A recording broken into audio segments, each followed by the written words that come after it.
We play and call it work.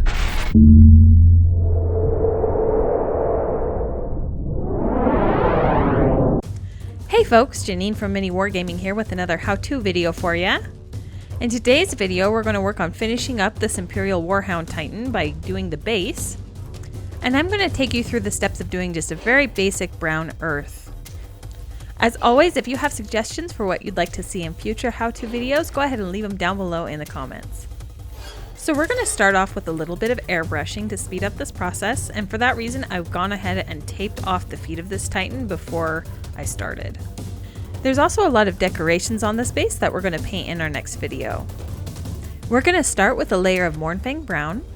Now GW does make an airbrush paint for this color, but I didn't happen to have it, so I'm just going to mix my own real quick. I'm using a clean pot and I'm going to put some of the paint in there, and then I'm going to mix it with a little bit of water as my medium. Now I recommend you use whatever airbrushing medium you're comfortable with and experiment with different ones to find what works best for you. Water works well for me because that's just what I'm used to, but it's a little bit tricky and it does sometimes separate the paint. But it's cheap and easily available and non-toxic. So I'm going to mix this in about a 60-40 ratio, so I want 60% paint, 40% medium, in this case water. I'm really just trying to get a consistency that's going to spray through my brush very easily while still carrying a lot of that pigment onto the model itself. Alright, and we're just going to spray this onto the base, onto all of the little rocks and these bigger rocks on top too. I'm going to paint them all brown. I'm spraying this out of my Iwata HPCS Eclipse. It has a 0.3 needle, though for doing big large areas like this I might prefer something that has a slightly larger needle if you happen to have it. And I'm using a Badger air compressor set to about 25 psi. Now we're spraying this as an all over layer, and we really are trying to get into all of the crevices of these rocks. But one nice thing about doing basing is that color variation is just something that happens in dirt. So if there's a few areas that are a little bit darker or a little bit lighter because they got more paint on them, it's going to be okay. It's just going to add to the natural look of the basing texture. I've got my airbrush tilted at about a 45-degree angle, and I'm moving the model itself around so I can get the best coverage. Also, if you need to pick the model up and hold it in your hands to get into all the nooks and crannies, that's totally acceptable too. Now that we have a solid coat, we're going to start highlighting, and we're going to use Still Legion Drab. This is another color that has a Citadel Air equivalent, but I'm just going to go ahead and mix some of my own real quick since I don't have it on hand. And I'm using the same method as I did before, about 60% paint, 40% water. And we're going to spray this on the very tops of these rocks to give it a highlight from above. I'm not too concerned with making sure I get a lot of coverage. I really just want to keep my airbrush at a consistent angle and hit the very top. I'm also going to go ahead and spray this large section of texture just because it's a large area and I want to add a little bit of color differentiation. Our next highlight is going to be Tallarn Sand. This is another layer that we're just going to spray on the top of these rocks.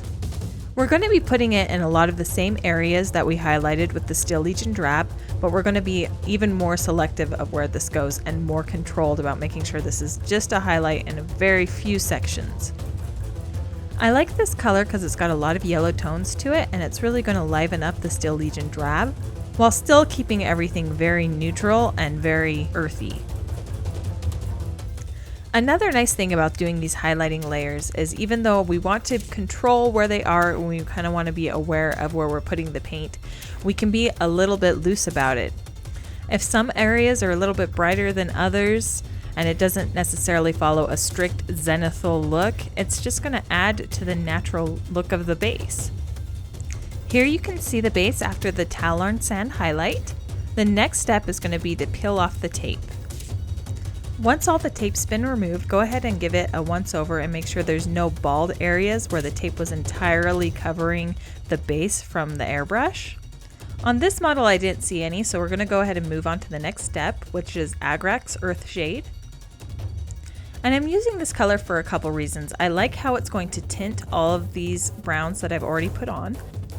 Also, I really like how these glazes really secure all of this texture onto the base itself.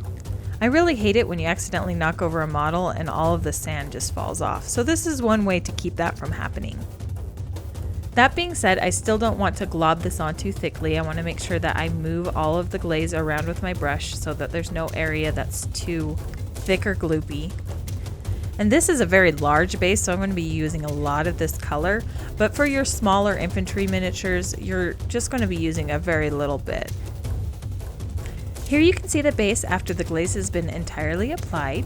The next thing that we need to do is to just step away and let it dry entirely. Now while it's drying, I'm going to go ahead and start painting some of the base decorations that I have on here, like this ruined tank, which I'm going to show you in another video. However, I'm going to step forward through time slightly to show you the last final highlight that I want to do on the basic earth itself. Alright, after the glaze is entirely dry, I'm going to do a final dry brushing highlight with Janene Desert. This is another reason why I use that Acrax earth shade over the entirety of the model, because dry brushing is a really effective way to quickly highlight basing material, especially since it has so many nice sharp ridges. But if that stuff is not secured tightly, heavy dry brushing is going to make it flake off something fierce. And here it is after the final highlight. Just one way to do an interesting, very basic earth base. Thank you so much for watching. If you'd like to see more how-to videos, I have another one where I go through the steps of painting all the basing decoration on this base in the MiniWarGaming Vault in the link down below in the description. If you don't have a Vault membership, go ahead and click the link. You can sign up for a 7-day free trial and get access to my video as well as hundreds of other videos in the MiniWarGaming Vault. So go ahead, click the link, start your free trial, and happy wargaming!